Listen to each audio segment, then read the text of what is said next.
Mi lenne, ha azt mondanám, hogy a világ, amit ma ismersz, már csak néhány évig létezik ebben a formában? Mi lenne, ha 2028 nem csak egy új év lenne, hanem az a pont, ahol az emberiség történelme ketté válik? Az egyik út fejlődéshez vezet, a másik valami teljesen ismeretlenhez. És a legfurcsább az egészben, hogy ezt állítólag valaki már évtizedekkel ezelőtt látta. Baba Vanga, a vak bolgárlátnok, akinek nevét világszerte ismerik, és akinek jóslatait sokan még ma is próbálják megfejteni.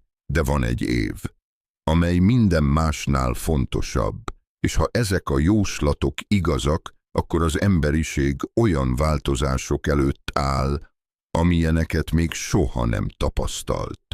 Üdvözöllek a csatornán, ahol a legrejtélyesebb történeteket, a legfélelmetesebb jóslatokat és a jövő lehetséges titkait tárjuk fel.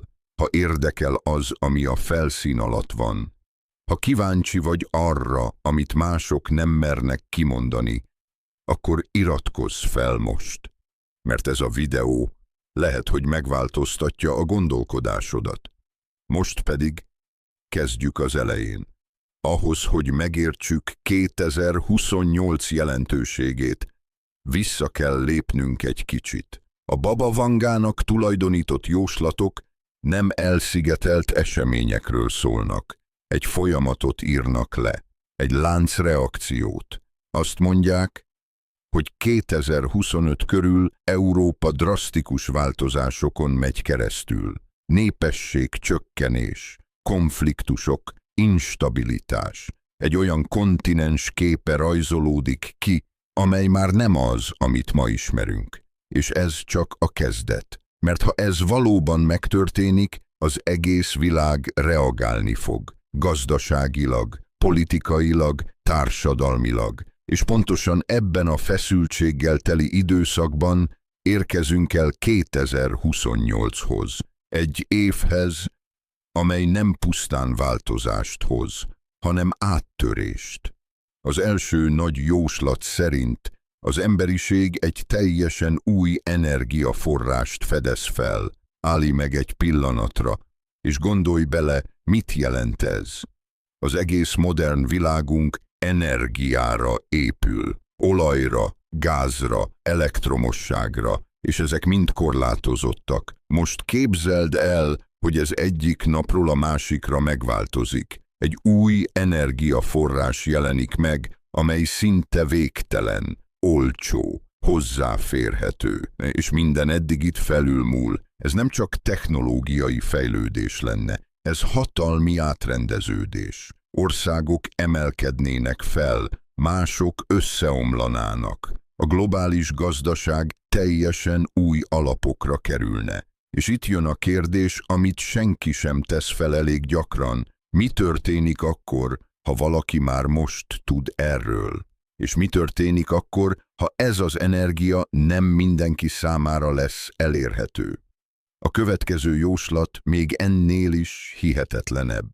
Az éhezés vége. Egy olyan probléma, amely évezredek óta létezik. Háborúk oka volt, társadalmak bukásának oka. És most hirtelen eltűnik? Ez csak úgy lehetséges.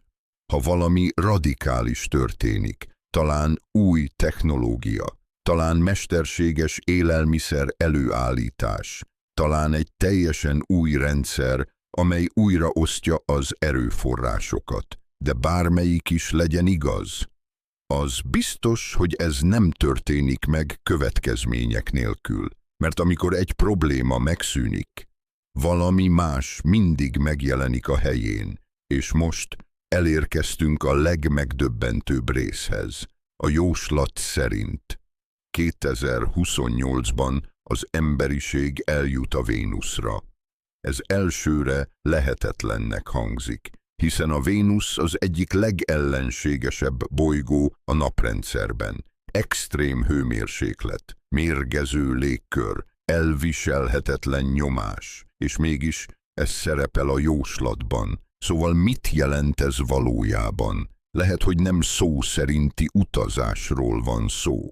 Lehet, hogy ez egy szimbólum, egy jel arra, hogy az emberiség elér egy olyan technológiai szintet, amely ma még elképzelhetetlen. Vagy lehet, hogy tényleg közelebb vagyunk ehhez, mint gondolnánk. Gondolj bele, ha új energiaforrásunk van, ha megszűnik az éhezés, akkor minden erőforrásunk felszabadul, és ezt az energiát mire fogjuk használni? Felfedezésre, terjeszkedésre, vagy valamire, amit még el sem tudunk képzelni. Most állj meg egy pillanatra, és nézd meg a teljes képet. Új energia, az éhezés vége, egy másik bolygó elérése.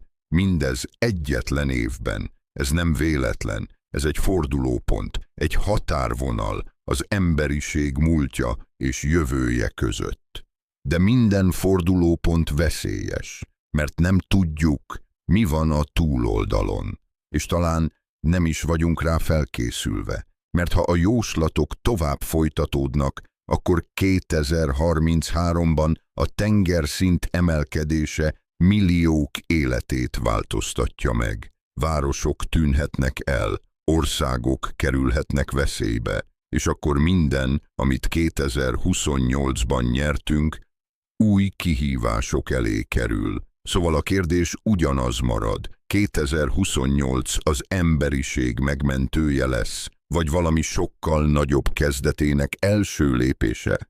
És most rajtad a sor. Te mit gondolsz? Valódi jóslatok ezek, vagy csak utólagos értelmezések?